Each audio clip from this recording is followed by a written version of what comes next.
Vintage green from the house of Banana Republic. This is one that I have been trying to get my hands on for a long time now. I found it at my local Burlington for $19.99, and that, in my opinion, is an absolute steal. Everywhere else that I see this one online, it's going for at least $30 to $50. And in my opinion, I'm just not paying more than $30 for a Banana Republic fragrance. But before we get into this unboxing and my first impressions of the fragrance, if you enjoy my channel, if you enjoy the content that I'm putting out, go ahead and like this video, leave a thumbs up, and go ahead and subscribe to the channel so that you can stay up to date on everything that I post from here going forward. Here we have the box for the fragrance. It is just a standard cardboard box. The fragrance kind of slides out like this, and it's your typical Banana Republic fragrance. You get that very minimalistic looking design here on the bottle. It's just a standard clear glass bottle, and there's just a sticker label there on the front. The cap does fit pretty snugly in place, so if you need to pick this one up from the cap, I do think you could do that. Let's go ahead and spray it in the air as well as get a look at how the atomizer is working. Just your standard atomizer, nothing too crazy, but in air, I am really liking this one. It smells very green, a bit citrusy, a bit refreshing as well. One of the things that really attracted me about this fragrance is that I heard it had a green tea note, and I am a huge fan of tea-based fragrances. One of my favorite content creators, Dedrick Hicks Jr., he talks about this one quite often as one of his favorite affordable tea-based fragrances. So I knew that this was one that I really wanted to get my hands on just based off of his review of the fragrance. And I hunted for it for quite some time, could not find it at a price that I thought was reasonable. And today I actually found it at Burlington and had to grab it. Now, I do have the notes pulled up off to the side. This one is described as a woody floral musk with main accords of green, citrus, and woods. The top notes are green leaves, bergamot, and mandarin. The middle notes are green tea, fig, jasmine, and magnolia. And the base notes are vetiver, musk, and cedarwood.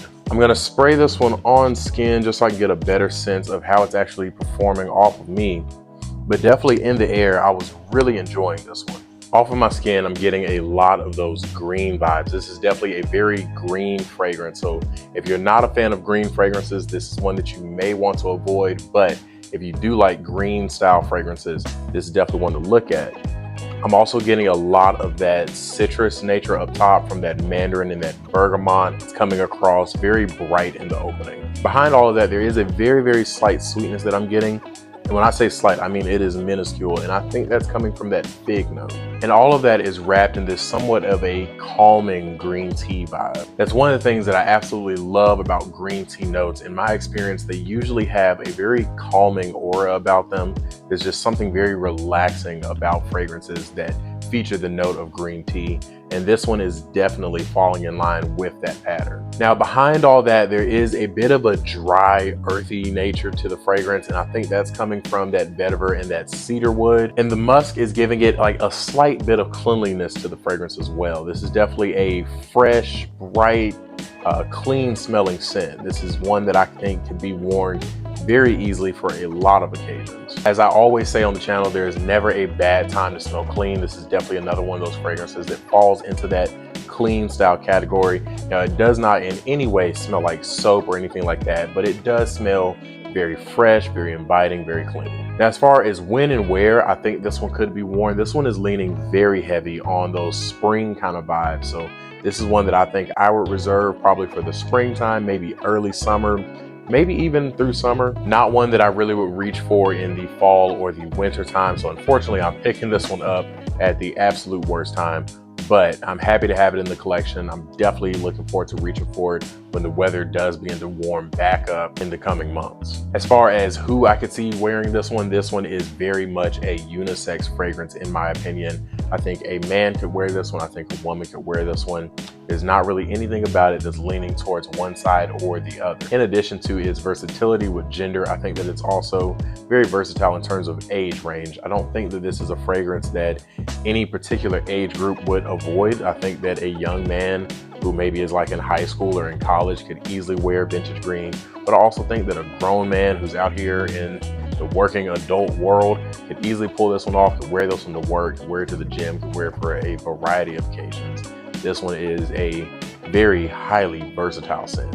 As far as compliment factor, all that kind of stuff, I will have to wait until I've given it some full wearings and get you all a full review of the fragrance, let you know how it develops on my skin, what the performance is like, how other people perceive it off of my skin. Those are all things that I'll have to wait and review later down the line. But when it comes to this first impressions, my initial thoughts on the fragrance, this one is absolutely worth the 20 bucks that you're gonna find it for. If you can find it at Burlington or Marshalls or TJ Maxx or any of those rack stores, this one is 100% worth that purchase.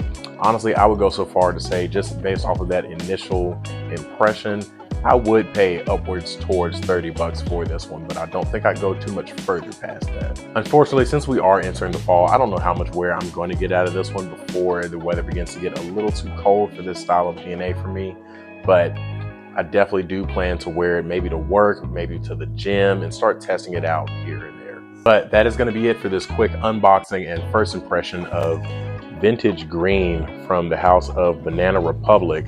Let me know in the comments below, do you have this fragrance? Is this one that is on your radar like it was on mine?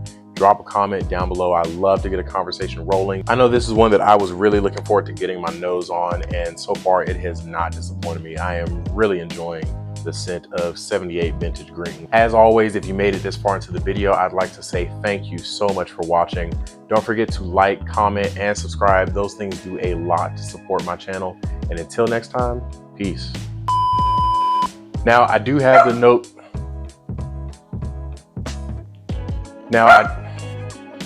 Dude.